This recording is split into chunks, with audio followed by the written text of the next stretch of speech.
সবচেয়ে বেশি নিয়তের মধ্যে ভেজাল থাকে যেই ইবাদতে, তার নাম কোরবানি।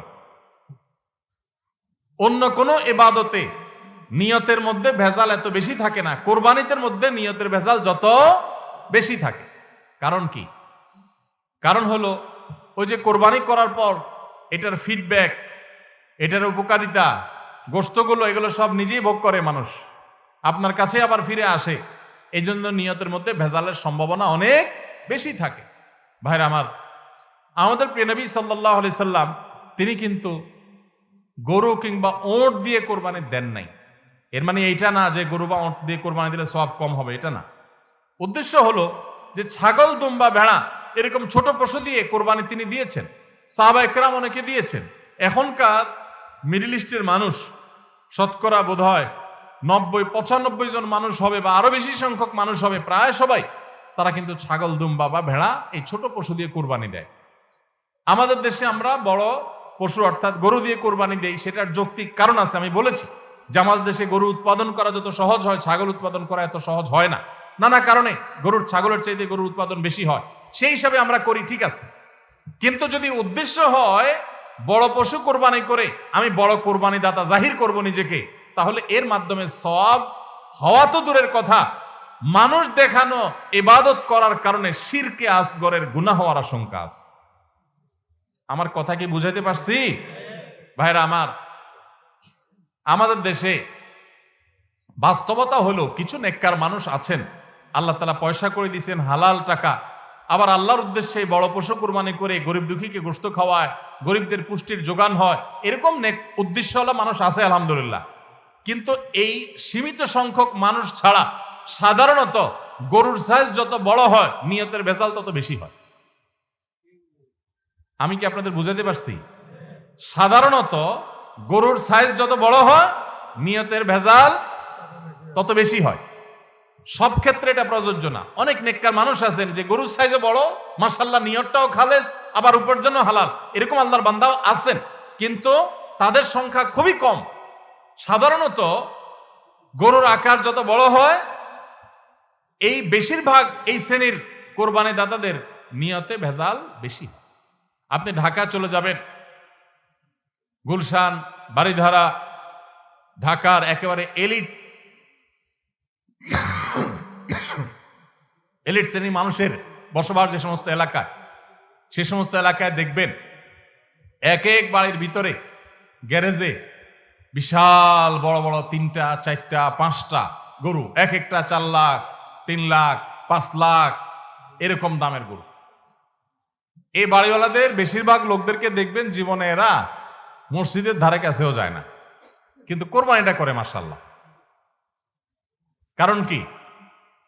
একে তো কোরবানি করে গরিব দুঃখী লাইনে দাঁড়ায় থাকবে, আপনার চেয়ারে বসে বসে গরিব দুঃখীরে কোরবানি গোশত দেব, ভালোই তো লাগে, একটা বাকাওয়াতি জাহির হয়, দানবীর সেটা জাহির করা যায়, উৎসব হয়, আনন্দ হয়। আমি আগে বলেছি কোরবানি এটা উৎসব, কোরবানি একটা ইবাদত, এটা ইসলাম এবং মুসলমানদের সংস্কৃতি, সন্দেহ নেই। কিন্তু সব কিছুর উপরে ইবাদতের মানসিকতা প্রাধান্য থাকতে হবে। কারণ ইব্রাহিম আলাইহিস সালাম যে কোরবানি করেছিলেন সেই কোরবানি মূলত আল্লাহর নির্দেশ পালনার্থে করেছিলেন। তিনি মূলত আল্লাহর কাছে প্রমাণ করেছেন বা আল্লাহর কাছে প্রকাশ করেছেন যে আল্লাহ যত আদেশ করেন, যত নিষেধ করেন সব তিনি মানবেন। এমনকি নিজের সন্তানকে কোরবানি করার নির্দেশ আল্লাহ করার পর সেটাও মানতে তিনি প্রস্তুত হয়েছেন।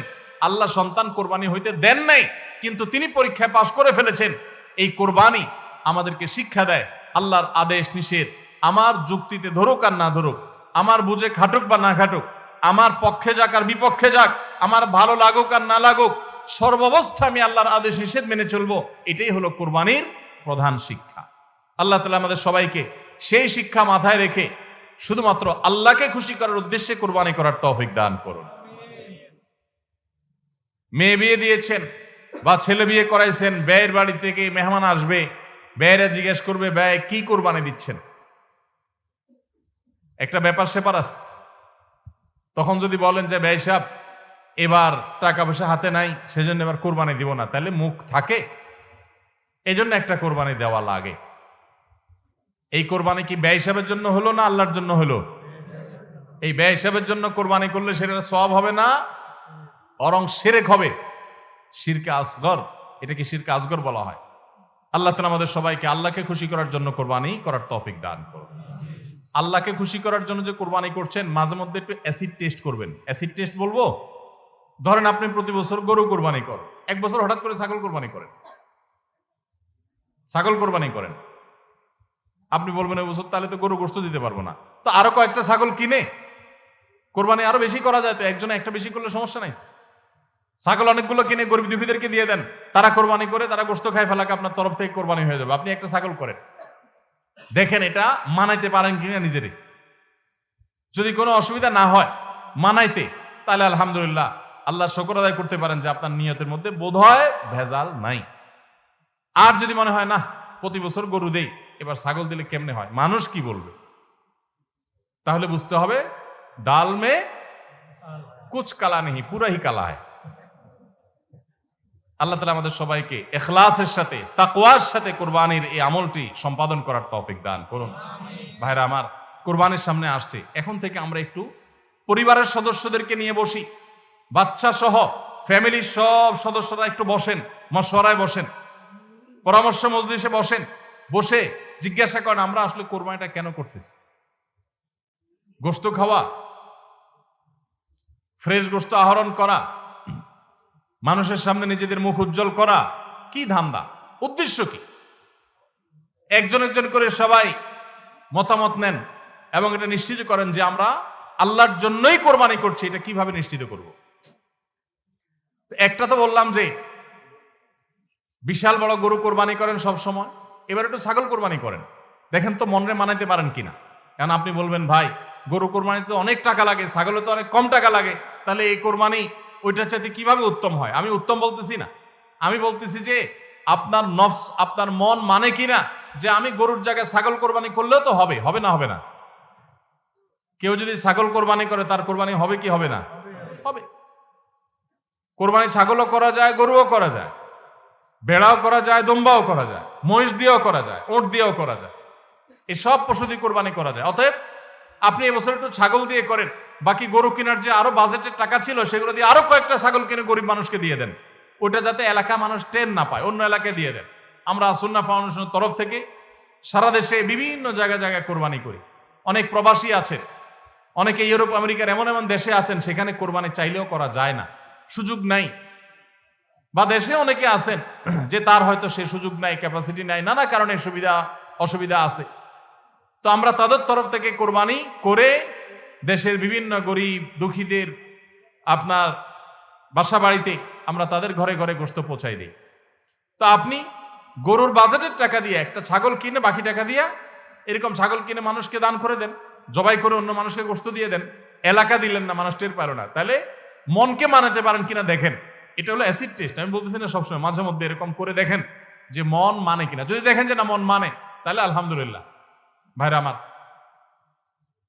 আর একইভাবে মাঝে মধ্যে আমার কোরবানি আমি জবাই করলাম, গোশত সব দিয়ে দিলাম, ফ্রিজে খুব একটা ভরলাম না, অল্প স্বল্প রাখলাম, কারণ আল্লাহ তাআলা বলেছেন ফাকুলু মিনহা ওয়া আতি'মুল বাঈসাল ফাকির, ফাকুলু মিনহা ওয়া আতি'মুল কানি' ওয়াল মু'তার।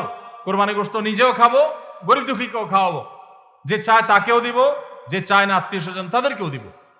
অতএব মুস্তাহাব এই তিনও ভাগে ভাগ করা, কিন্তু এটা ফরজ ওয়াজিব না। তাহলে আমি পরিমাণ একটু কম রেখে বেশিরভাগই দিয়ে দিলাম। মন মানে কিনা দেখেন, মন মানে কিনা।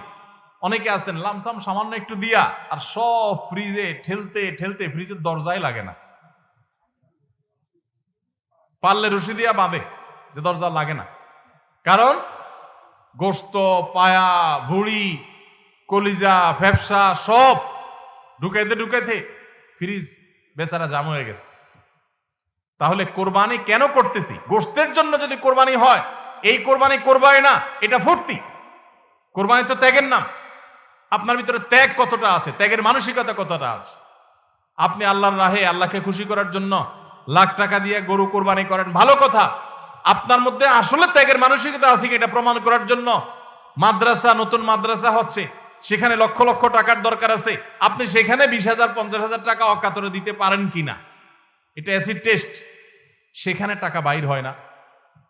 কোরবানিতে লাখ টাকা দেন, মাদ্রাসা টাকা দেন না, মসজিদে টাকা দেন না, আরো অনেক দিনের কাজ আছে সেখানে টাকা দেন না। গরিব দুঃখী মানুষ আছে, তাদের দরকার।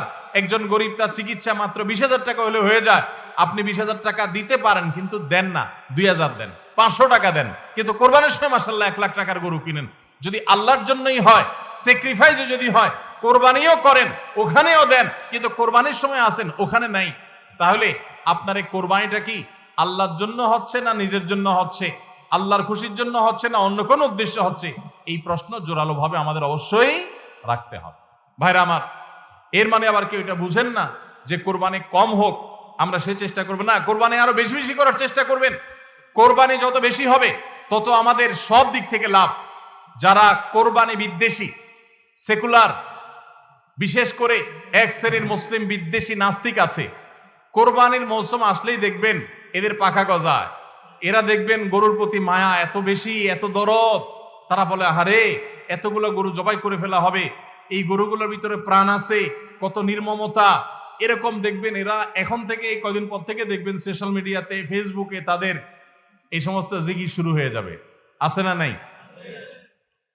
এরা আবার সকাল বিকাল বিফ ছাড়া, মাটন ছাড়া, অর্থাৎ গরু গোশত আর খাসি গোশত ছাড়া, মুরগির গোশত ছাড়া তাদের নাস্তাও চলে না।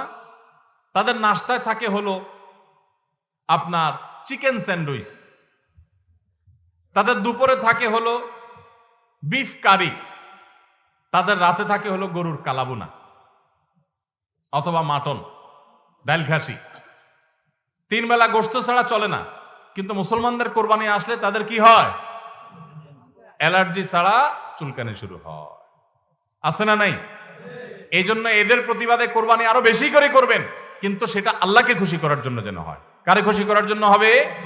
আল্লাহকে খুশি করার জন্য। ভাইরা আমার, কোরবানি যত বেশি হবে আমাদের যেরকম সওয়াব হবে, আমাদের দেশের অর্থনীতিতে অনেক বেশি কল্যাণ বয়ে আনবে এই কোরবানি। কিভাবে সেটা?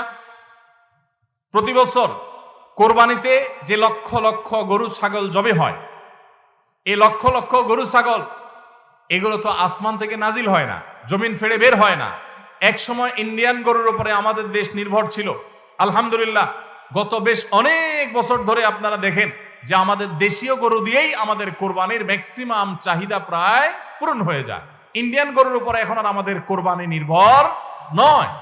এই যে গরুগুলো উৎপাদন হচ্ছে, আপনি উত্তরবঙ্গে গেলে দেখবেন, আমি যাই বিভিন্ন সময়, সিরাজগঞ্জ যাবেন, পঞ্চগড় যাবেন, ঠাকুরগাঁ যাবেন, দিনাজপুর যাবেন, বিভিন্ন জায়গায় যাবেন উত্তরবঙ্গে, দেখবেন যে কৃষকরা তারা অনেকে গরু পালন করছেন। আমরা সুন্নাহ ফাউন্ডেশন থেকে যখনই কোনো বিধবাকে, কোনো গরিব অসহায় মানুষকে স্বাবলম্বী করার জন্য বলি আপনাকে কোন জিনিসটা কিনে দিলে আপনার ভালো হয়, আপনি সেটা দিয়ে উপার্জন করতে পারবেন।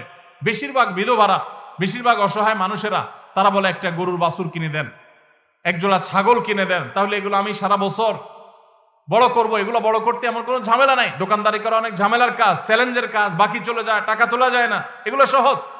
এই বাছুরটাকে আমি ঘাস খাওয়ায় বড় করব, কোরবানি মৌসুম আসলে এই 20,000 30,000 টাকা দিয়ে কিনা বাছুরটা আমি 70,000 80,000 টাকা বিক্রি করব, ডাবল হয়ে যাবে, আমার লাভ হবে। তাদের জন্য এটা সহজ। তো কোরবানির এই ইবাদতটা মুসলমানরা যেটা করেন এদেশে, এটার মাধ্যমে এদেশের আর্থ সামাজিক উন্নতি হয়। লক্ষ লক্ষ হাজার হাজার কৃষকের, পশুপালনকারীদের তাদের উপার্জনের মাধ্যম হয়। কোটি কোটি টাকা, মিলিয়ন মিলিয়ন টাকার ডিলিংস হয়, লেনদেন হয়, যেটা জাতীয় অর্থনীতির চাকা এটাকে ঘোরাতে সাহায্য করে। কোরবানির এই ইবাদত এটা আমাদের অনেক গরিব অভাবী মানুষের পুষ্টির যোগান দেয়। আপনারা জানেন অনেক গরিব মানুষ আছেন কোরবানির মৌসুমে মন ভরে একটু গোশত খাইতে পারেন, সারা বছর গোশতের দাম এত বেশি, তো বেচারারা কিনে খেতে পারেন না। তাহলে কোরবানির এই গোশত, কোরবানির এই উৎসব, এই ইবাদত, এটার মাধ্যমে পশুপালনকারীদের উপার্জনের মাধ্যম হয়। সারা বছর যারা অপেক্ষা করে কোরবানির সময় পশু জবাই করে, পশু বিক্রি করে আবার তারা পশুপালন করবে, এর মাধ্যমে তাদের আর্থিক যে অনটন আছে এটা দূর হয়, তাদের উপার্জনের মাধ্যম হয়। আবার গরিব অভাবী মানুষ যারা আছে, যারা পুষ্টির অভাবে থাকে, পুষ্টিহীনতায় থাকে, তাদের আমিষের অভাব থাকে, তাদের খাদ্যের মধ্যে আমিষ পরিমাণ মতো থাকে না, সেই লোকগুলোর এই কোরবানি উপলক্ষে এক একজন 2 কেজি 4 কেজি 5 কেজি গোশত পাইলে কয়েকদিন ধরে তারা আমিষ খেতে পারে, তাদের পুষ্টির যোগান হয়। ভাইরা আমার, এর মাধ্যমে লক্ষ লক্ষ কোটি কোটি টাকা লেনদেন হওয়ার কারণে দেশের অর্থনীতির চাকা সচল হয়। নানা দিক থেকে এর পার্থিব উপকারিতা আছে। যারা কোরবানির বিরোধিতা করে ওরা বসে বসে ওই মাটন কারি, ওই বসে বসে আপনার বিফ, বসে বসে চিকেন স্যান্ডউইচ এবং বসে বসে তারা বার্গার খাওয়া ছাড়া আর কোনো কাজ তাদের নাই। এদেশের অর্থনৈতিক উন্নয়নের পিছনে তাদের কোনো ভূমিকা নাই। প্রবাসের যে রেমিটেন্স এদেশে আছে, যত রেমিটেন্স আসে, যেটি আমাদের দেশের অর্থনীতির চাকাকে সবচেয়ে বেশি সচল রাখে, গার্মেন্টস শিল্প একটা চাকা আর রেমিটেন্স আরেকটা চাকা, এই দুইটা চাকা আমাদের দেশের অর্থনীতিকে মূলত সচল রাখে। সবচেয়ে বেশি বৈদেশিক মুদ্রা আমরা কামাই এই দুইটা মাধ্যমে। ভাইরা আমার, আপনারা নিশ্চয়ই জানেন, চাঁদপুর এলাকার মানুষ আপনারা, এই চাঁদপুরে প্রায় প্রতিটা ঘরে ঘরে বিদেশি আছে না নেই? প্রত্যেকটা ঘরে ঘরে প্রায় অনেক প্রবাসী ভাইরা আছে। এই প্রবাসী ভাইরা যারা আছেন, যাদের টাকা এ দেশের অর্থনীতির চাকা চলে, তারা ম্যাক্সিমাম মিডল ইস্ট প্রবাসী বা মালয়েশিয়ান প্রবাসী, ম্যাক্সিমাম তারা মুসলিম কান্ট্রিগুলোতে শ্রম দিতে গেছেন এবং তাদের ঘাম ঝরানো টাকা দিয়ে এদের সচল হয়। আর এই দেশের আইন, এদেশের নিয়ম, এদেশের সংবিধান, এদেশের সবকিছুর ক্ষেত্রে সবচেয়ে বেশি পোদ্দারি করে হলো ইসলাম বিদ্বেষীরা, আর টাকাটা আনে সবচেয়ে বেশি ইসলামিস্টরা। যত মধ্যপ্রাচ্য প্রবাসীরা টাকা আনে, তাদের 99% তারা আলহামদুলিল্লাহ ইসলামকে ভালোবাসে, মহব্বত করে। আমি 10 বছর সৌদি আরবে প্রবাসী ছিলাম, আমি জানি। আমি মিডল ইস্টের বিভিন্ন দেশ ঘুরে ঘুরে প্রবাসীদের ব্যক্তিগত জীবন, তাদের চিন্তা দর্শন, এগুলোকে কাছে থেকে দেখার সুযোগ আমার হয়েছে।